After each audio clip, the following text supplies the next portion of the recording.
자, 반갑습니다. 오늘은 우리가 삼국의 발전을 배울 차례입니다. 근데 그 전에 우리가 지난 시간에 신라의 골품제도는 중요해서 시험에 반드시 나온다라고 얘기했었고, 다시 한번 골품제만 따로 떼서 한번 살펴보겠다라고 했었습니다.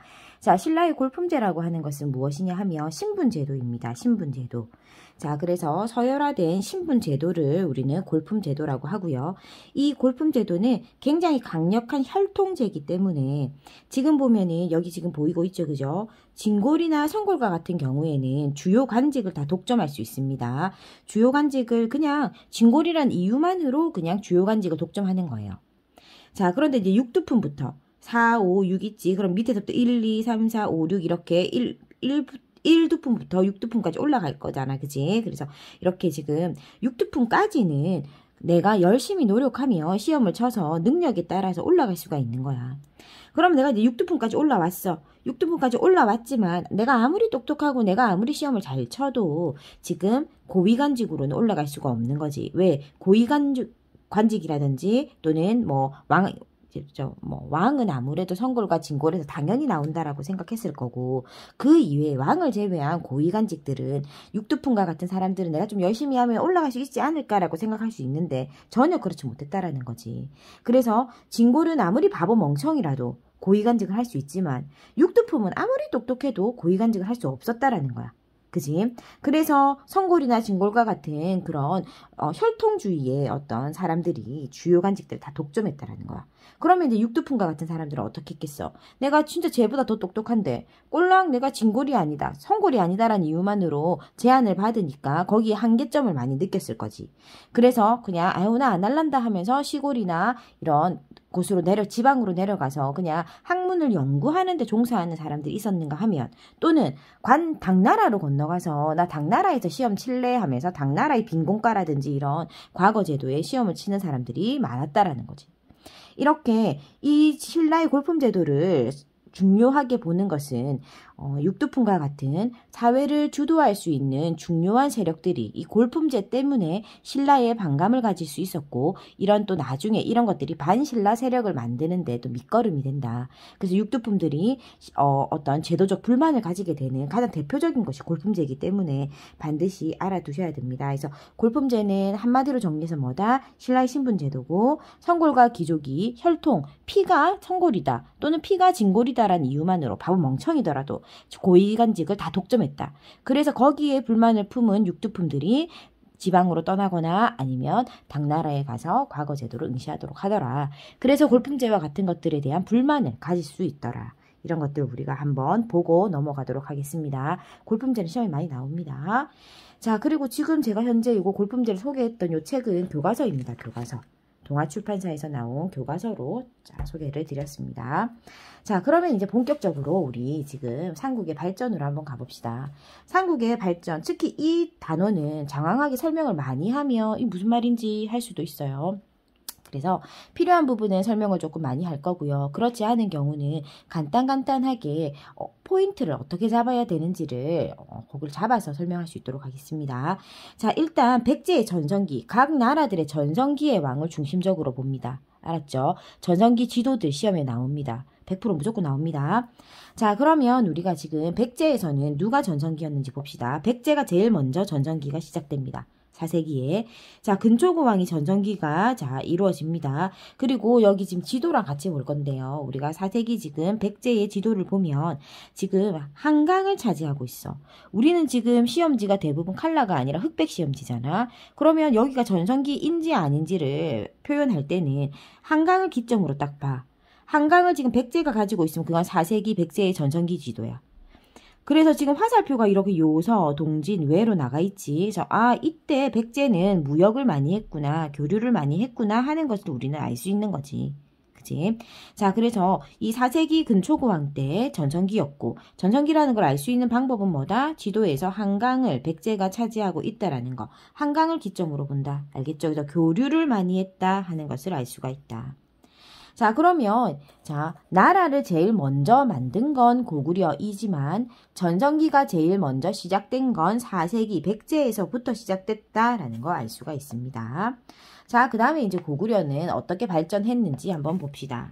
우리 지난 시간에 고구려에서 고국천왕 때 체제를 갖추었다라는 것까지 했어. 자, 그리고 나서 미천왕 때 낙랑군, 이건 교과서 안 나오는 사람들도 있습니다. 자, 소수리망은 다들 나오지. 어느 교과서든 나옵니다. 자, 소수리망 4세기 때, 자, 무엇을 했냐 하면 불교, 태학, 율령. 불교라고 하는 종교 받아들였고, 태학이라는 학교를 만들었고, 율령 법체제를 만들었다. 쉽게 말하면 체제를 만들었다라고 볼 수 있다. 자, 그 다음에 이제 강개토 대왕으로 갑니다. 이 사람 또 많이 언급합니다. 강개토 대왕 때 우리가 기억할 만한 것은 뭐다? 만주와 요동지방까지의 어떤 땅을 우리가 넓혔고, 그리고 신라 4세기 내무랑 때 신라를 도와준 적이 있다. 그래서 우리가 선생님 그때 4세기 내무랑 지난 시간을 설명하면서 호우명 그릇이라고 하는 신라시대의 밥그릇에 강개토 대왕을 찬양하는 말이 있다라는 말을 했었습니다. 그거하고 우리가 연결된다라고 보겠습니다. 자, 그래서 고구려 때는 소수림, 강개토.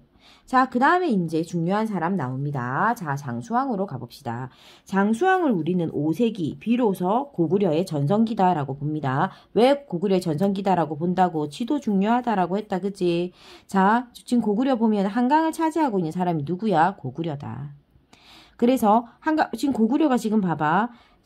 지금 약간 한번 아까 4세기 백제의 지도로 한번 더 가볼게요. 자, 지금 4세기 백제의 지도로 가보면 한성이 백제의 수도야. 보이지? 그지? 4세기 때 한성이 백제의 수도인데, 자, 5세기 지도 봐봐. 지금 고구려가 한성을 차지하고 지금 요렇게 요까지 땅이야. 한강을 차지하고 있어, 한강. 그러면 지금 백제의 입장에서 우리가 예측해 볼 수가 있어. 아, 지금 백제는 수도를 잃고 웅진으로 도망을 갔겠구나 하는 것을 알 수가 있어. 백제는 큰 타격을 받았겠다라는 것을 우리가 생각해 볼 수 있는 거지. 자, 그러면 백제의 수도의 변천사는 나중에 한 번 더 얘기하도록 하고, 일단 장수왕 얘기를 조금 더 해보자. 자, 지금 보면은 장수왕은 아빠가 강개토였기 때문에 여기 요동하고 만주지방을 이미 다 땅을 넓혀놓은 상태야.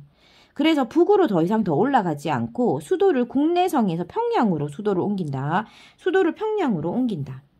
자, 이거 시험에 많이 물어본다. 그 왜 평양으로 옮겼는데 하면서 많이 물어봐. 자, 첫 번째, 일단 평양으로 옮긴 이유는 일단 귀족들의 세력을 좀 누르기 위해서야. 국내성에 있는 귀족들은 이미 중앙 귀족이야. 그렇기 때문에 말빨이 센 거야. 그래서 자신들의 어떤 왕이 한마디를 하면 걔네들 100마디 달겠지, 그치? 그러니까 이제 안 되겠다. 귀족들의 세력도 좀 누르고 왕권도 강화하고 그 다음 남쪽으로 좀 진출하기 위한 교두보를 확보하기 위해서 평양으로 수도를 옮기게 된다. 그래서 귀족의 세력을 낮추고 왕의 권한을 높이고 그리고 남진 정책을 하기 위해서 평양으로 전도한다라는 거 꼭 알아두도록 합니다. 자, 이렇게 한강을 차지함으로써 우리는 강개토를 전성기라고 하지 않고 장수왕 때를 전성기다라고 이야기한다는 점. 자, 그래서 우리는 고구려까지의 발전기의 왕들을 살펴보고 있습니다. 자, 백제에는 4세기 근초고왕, 고구려에는 5세기 장수왕이 전성기의 왕이다. 자, 그러면 백제는 무엇을 했는지 봅시다. 자, 우리 아까 연결해서 장수왕 때 지금 한 대 맞고 지금 수도를 빼앗기고 저 밑으로 도망갔어. 그치? 그래서 웅진성으로 천도까지 했다. 자, 그래서 웅진으로 갈 때는 도망을 간 거다. 자, 그리고 나서 동성왕과 무령왕 때는 신라하고 혼인동맹이나 나제동맹을 맺어서 좀 잘 살아보려고 중흥의 노력을 했다라는 점. 자, 그래서 22담노라는 게 나오는데 무령왕 때 담노를 설치하는데 담노라고 하는 것은 왕의 권한을 강화하기 위해서 특수한 행정구역을 만들어서 거기에다 왕족을 파견하는 거야. 그래서 왕족들이 지방을 통제함으로 해서 귀족들의 세력을 억누르고 왕의 권한을 강화하려고 하는 특수한 행정구역을 설치하기도 했다. 이렇게 동성왕이나 무령왕 때는 신라와의 동맹을 통해서 좀 중흥을 꿈꿨고 또 제도적인 정비를 통해서 왕의 권한을 강화해서 강한 나라를 만들려고 노력해봤대. 그리고 나서 성왕이 등장한다, 이제. 아, 이 성왕은, 자, 이제 좀 똑똑했어. 이 성왕은 좀 노력을 많이 했어. 수도를 또 한 번 더 옮긴다. 사비로 더 옮긴다. 자, 그러면 우리가 지금 백제의 수도만 한번 정리해보자. 백제는 처음에 한성, 위례성이 원래 수도였어. 그런데 장수왕을 피해서 도망오는 거지, 그지? 어디로 도망오니? 웅진성으로 도망온다, 도망. 자, 그리고 나서 웅진성에서 부여로 갈 때는, 사비성으로 갈 때는 다시 한번 잘 살아보세요. 중흥을 하기 위해서 수도를 3번 옮긴다라고 생각하면 됩니다. 자, 그렇게 하고 진흥왕과 연합해서 진흥왕이랑 손을 잡고 아까 나제 동맹이 맺어져 있는 상태라고 했잖아. 진흥왕과 손을 잡고 관산성 전투에서 일시적으로 한강을 회복한다. 그렇게 해서 좀 이제 백제가 다시 한번 제2의 전성기를 맞는가라는 생각을 할 수 있지만 아닙니다. 진흥왕이 관산성 전투에서 배신을 합니다. 배신을 해서 배신했어? 그 자리에서 성왕이 죽어. 진흥왕이 죽여버려. 자, 그래서 백제는 더 이상의 어떤 그런 희망이 없이 계속해서 나라가 큰 타격을 입게 되고 신라가 그 당시에 점령했던 한강을 통해서 전성기를 맞게 된다라고 이야기할 수 있겠습니다. 자, 그러면 우리가 신라가 어떻게 해서 전성기를 맞게 됐는지 한번 살펴보도록 합시다. 신라의 발전으로 갑니다. 자, 신라는요, 우리가 중앙집권 체제가 이제서 6세기 와서야 이제 이루어집니다. 자, 다시 정리하면 4세기 백제는 이미 전성기를 맞이한 상태였고 5세기 때 고구려가 장수왕을 통해서 전성기를 맞이했어. 자, 그렇지만 신라는 4세기 때 내무랑 때 체제를 마련했고 6세기 와서야 어떤 또 다시 제도적인 왕비를 하게 된다. 신라가 좀 늦다. 자, 그래서 지금 보면 지증왕 때 보자. 지증왕 때 신라. 국호를 신라라고 말하고 이제서야 왕칭을 왕이라고 개편하게 된다. 그리고 우상국, 즉 울릉도를 우리나라로 개편하게 된다. 그래서 지증왕 때는 신라, 왕, 우상국 이렇게 3개만 기억하면 되고 법풍왕 때 와서 비읍자로 시작하지 법자로 시작하지 그지? 그래서 비읍으로 시작하는 거 다 법풍왕 때 했다 생각해라. 병부. 그 다음 율령도 법이잖아. 법. 그래서 법. 그 다음에 뭐 체제. 그 다음에 뭐 나중에 불교공인 이런 것도 다 비읍으로 시작하는 아이들은 다 법풍왕 때 일어났다라고 생각할게요. 자, 그 다음에 이제 금강가야를 갖다가 법풍왕 때 신라에 편입시킨다. 금강가야가 이제 신라 땅이 되는 거지. 이렇게 법풍왕 때 많은 제도들이 체제가 완비됩니다. 그래서 6세기 와서 나라가 조금 더 체계화된다라는 것을 알 수 있고 드디어 시작된다. 그지? 백제 입장에선 배신자지만 신라의 입장에선 뛰어난 왕인 거지. 그지? 이렇게 관산성 전투에서 성왕을 배신하고 한강을 얻음으로 해서 자, 지도 꼭 중요한 지도 보고 가자. 자, 6세기. 신라가 지금 현재 어디 차지하고 있노? 한강을 떡하니 차지하고 있지, 그지? 이 지도 봐봐. 신라 땅이 이렇게 넓다. 신라가 지금 한강을 차지함으로 해서 백제와 고구려의 연결을 차단하고 있고 지금 이쪽 어디로 연결되는 거야? 중국이랑 또 연결을 될 수가 있는 거지. 그지? 그래서 그만큼 중요한 교두보의 역할을 하는 한강을 차지했다라는 거야. 자, 그래서 6세기 신라가 이렇게 커다란 땅덩어리를 가지고 있는 건 언제다? 6세기 진흥왕 때다. 자, 그러면 진흥왕의 업적 한번 보자. 자, 진흥왕은 화랑도라고 하는 것을 만들어서 통일신라를 마련할 수 있는 그런 단체를 만들었고 불교를 굉장히 중요했기 때문에 황룡사라고 하는 절도 만들었고 그 다음 한강을 차지했고 그리고 나 너무 대단하지 하면서 비석을 만들었어. 각각 아까 우리가 뭐 장수왕이라든지 강개토라든지 이렇게 영토를 많이 확장한 왕들은 대부분 다 자신의 업적을 기리는 비석들을 다들 만들었습니다.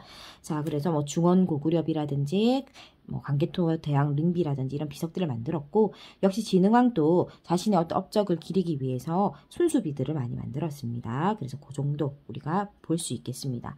그리고 이제 또 시험에 꼭 나오는 건 뭐다? 한강을 확보했다라는 것은 도대체 어떤 의미인가? 자, 첫 번째 고구려와 백제를 차단하고 두 번째 중국과 직접 교류할 수 있고 그 다음 세 번째 한강이라고 하는 풍부한 자원을 확보함으로써 뭐 식량이라든지 이런 것들을 많이 확보할 수 있었다. 그런 것들 우리가 볼 수 있겠습니다. 자, 그 다음에 이제 가야로 가보자. 그럼 가야는 이제 어떻게 됐는가? 가야가 우리가 금강가야가 법풍왕 때 신라 땅으로 편속되었다. 그지? 그래서 육가야에서 제일 힘이 셌던 금강가야가 그 힘을 대가야에게 넘겨주고 그리고 나서 지금 신라의 땅으로 편입되었단 말이지. 그래서 후기 가야가 지금 어떻게 되고 있는지 한번 살펴보도록 합시다. 자, 정기 때 고구려 강개토 대왕과 신라의 침입을 받아서 금강가야에서 대가야로 세력이 지금 넘어갔다. 자, 그리고 대가야는 후기가야 연맹을 결성하는데 역시나 대가야조차도 나중에 진흥왕에게 의해서 편입됩니다. 그래서 결국은 대가야도 진흥왕에게 편입됨으로써 가야는 신라에게 다 복속된다라고 볼 수 있겠습니다. 그래서 가야연맹의 멸망을 보면 중앙집권 국가로 성장하지를 못했다. 아예 국가로 성장하지를 못하고 연맹왕국에 있다가 머물러 있다가 금강가야는 버풍왕 때 그리고 대가야는 진흥왕 때 결국은 신라에게 먹히게 되더라. 하지만 이제 가야에서 우리가 봐둘 만한 것은 철이 굉장히 많이 나왔기 때문에 이런 철을 통한 여러 가지 유물들도 우리가 볼 수 있다라는 거 우리가 알게 되겠습니다. 자, 이렇게 우리 지금 삼국의 어떤 발전에 대해서 살펴봤습니다. 그래서 삼국의 발전을 공부할 때는 나라별, 자, 나라별 전성기의 왕과 전성기의 지도를 반드시 4세기, 5세기, 6세기 한강을 기준으로 해서 살펴보시고 그리고 왕들의 업적을 다시 한번 정리해 보는 것을 추천합니다. 자, 추천은 공부하는 방법 첫 번째 노트를 핍니다. 노트를 펴서 그냥 순서에 나와 있는 교재에 나와 있는 순서대로 한번 정리를 쭉 해봅니다. 그러면서 아 이런 일이 있었구나 저런 일이 있었구나 지도도 한번 살펴보고 첫 번째 정리 그렇게 합니다. 그리고 나서 두 번째 정리는 이제 그 세기별 예를 들어서 뭐 4세기면 4세기에 예를 들어서 신라에는 내무랑이 있었네. 그리고 고구려에서는 광개토가 있었네. 그래서 광개토가 내무랑을 도와준 적이 있네. 이런 식으로 낙서처럼 보일지라도 자기가 스스로 혼자서 4세기 때 무슨 일이 있었네. 그 책에 나와 있는 4세기 내용을 한번 싹 다 정리해봐. 그리고 뭐 6세기 때 무슨 일이 있었네. 이런 식으로 한번 또 세기별로도 한번 정리해보고. 그지? 또는 이제 업적별로도 불교를 공인한 사람이 누구더라? 그러면 소수리망, 그다음 버프망, 침류왕 이런 식으로 각 나라별로 불교를 공인한 사람, 그다음에 뭐 중앙집권 체제를 마련한 사람 이렇게 업적별로도 한번 정리를 해보도록 합니다. 그래서 이렇게 내용을 종합적으로 보면서 이렇게도 정리해보고 저렇게도 정리해보고 하면서 내용을 자꾸 머릿속에 조금 남길 수 있도록 하면 헷갈리지 않고 뭐 왕이 너무 많이 나와서 무슨 말인지 모르겠어요 하는 그런 현상은 최소한 일어나지 않는다. 그래서 내가 100% 달달달 암기를 할 수는 없지만 이제 아직 시험 기간까지 시간이 많이 남았잖아. 그치? 지금 방학이잖아. 그러니까 조금 마음을 편히 먹고 내가 대하드라마 사극 한 편 본다라고 생각하고 책장을 이 꼴랑 지금 몇 장밖에 안 되는 거야. 문제집으로 봤을 때는 한 2장이고 교과서로 보면 한 5장, 6장 정도 분량일 거야. 그거를 갖다가 책을 펼쳐놓고 노트 하나 펴놓고 세기별로도 정리해보고 왕별 업적도 정리해보고 또는 뭐 중앙집권 체제는 중앙집권 어느 왕들이 했다. 전성기는 어느 왕들이 했다. 각국 나라별의 어떤 왕들도 정리해보고 하면서 그렇게 하다 보면 자신만의 어떤 보는 시각이 좀 길러질 겁니다. 그리고 조금 헷갈린다라는 생각도 좀 덜하게 될 거예요. 자, 그렇게 우리 한번 시간을 꼭 투자하셔서 정리하시기 바랍니다. 그래서 다음 시간에는 삼국의 문화 한번 살펴볼게요.